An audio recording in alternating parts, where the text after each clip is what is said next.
Түн ортасы ауған шақ. Үй іші тым-тырыс. Сағаттың тықылы ғана өткен уақытты еске салып тұрғандай. Осындай сәттерде адам ең көп өз жүрегінің даусын естиді екен. Ал кейде ол дауыс өзіңнен де жасырған шындықты сыбырлап қояды. Жолдасымның дүниеден өткеніне 6 жыл болыпты. 6 жыл. Айтып тұрғанға аз ғана уақыт секілді, ал жүрекке салсаң бір ғұмыр. Сол 6 жылдың әр күні өз салмағымен өтті. Қайғысында, сабырында, үнсіз жылаған түндерінде арқалап келемін. Ұлым ер жетіп өз шаңырағын көтеріп бөлек кетті. Қызым қалада оқиды, арман қуып жүр. Ал мен болсам, жолдасым жоқ болса да, ата-енеммен бір шаңырақтың түтінін түтетіп отырмын. Бұл үй мен үшін тек баспана емес, өткеннің ізі қалған, естелігі көп мекен. Ата-енем. Көп адам ене десе үрке қарайды ғой. Ал менің тағдырыма Алла мейірімді жандарды жазыпты. Олар ешқашан кетпе, бізді бақ деп қол аяғымды байлаған емес.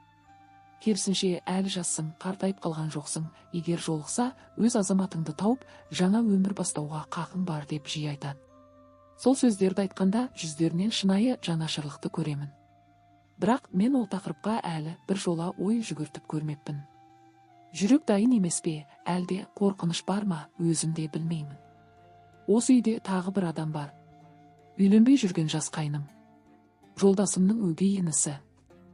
Құжат жүзінде ғана өгей демесең, ата-енемнің бауырында өсіп, өз баласындай тәрбиеленген. Жолдасым тірі кезінде ақ кейде қалжыңдап, кейде әлде, шынымен бе, сол қайнымды маған жиі қосып айтатын. Ол кезде мән бермейтінмін. Жай сөз ғой деп өте шығатынмын. Ал қазір, ол жігіт бала кезінен тұйық болатын. Артық сөз айтпайды, артық күлмейді. Бар ойы жұмыс пен үйдің шаруасы. Қыз қырқынға да аса жақындай қоймайтын сияқты. Кейде тіпті оның өз әлемі бар, ол әлемге ешкімді кіргізгісі келмейтіндей әсер қалдырады. Кей күндері оның үнсіз көмегі, ауыр сөз айтпай жүріп бәрін реттеп қоятын мінезі, көзге түспей-ақ үйдің тірлігін дөңгелетіп жүргені байқалып қалады. Сондай сәттерде бір түрлі ой мазалайды, бірақ оны өзіме де мойындатқым келмейді. Өткеннің аманатына опасыздық жасап қоям ба? Әлде бұл тағдырдың тым кеш болса да ұсынған бір сынағы ма? Мен бұл ойды жүрегімнің ең түкпіріне тығып келемін. Бірақ түн тыныш болған сайын сол тығылған ойлар оянып мазамды алады. Бір жұма ауылға ата-анама қонақ болып келдім. Ауылдағы бауырларымды көптен көрмеген едім. Қайтып ата-енеме, яғни үйге келгенімде енем тынымсызданып бірдеңе айта алмай жүргені көрінді.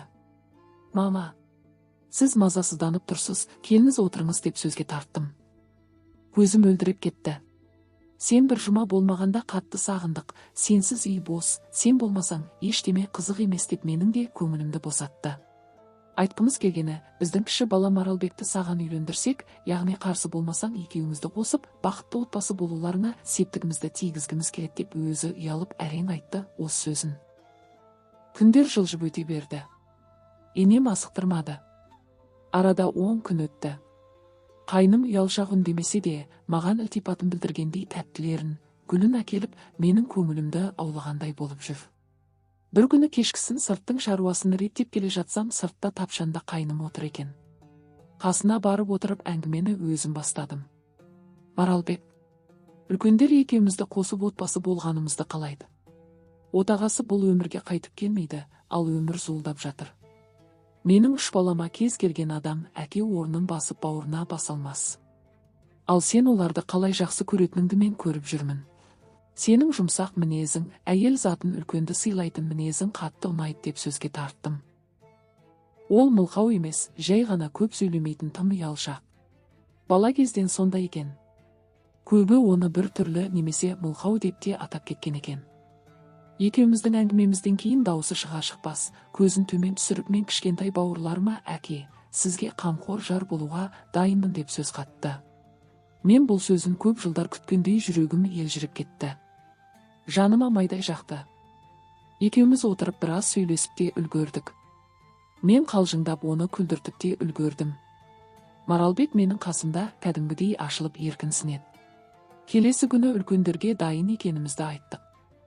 Арада тағы 10 күн өте, еш шусыз, той жиынсыз шағын қонақтықпен біздің некемізді қидырды. Мен Маралбекті енді заңды жарымын. Үлкен жер үйде тұрамыз. Сонау шеттегі бір бөлмені бізге берді. Бірге қонатын кеш жақындаған сайын, беті ашылмаған қыздай қобалжып бір түрлі сезімде жүрдім. Түн ортасы, Маралбек менен ұялып, ержігіт болса да сөзін бастай алмай отыр. Мен болсам жолдасынан айырылған, тәнім ер дәруменін аңсап шөлдеген жан асығып отырған едім. Маралбек, бұрын соңды бұл нәрсені көрдің бе, дәмін татқан бедің деп ыңғайсыз болса да сұрадым.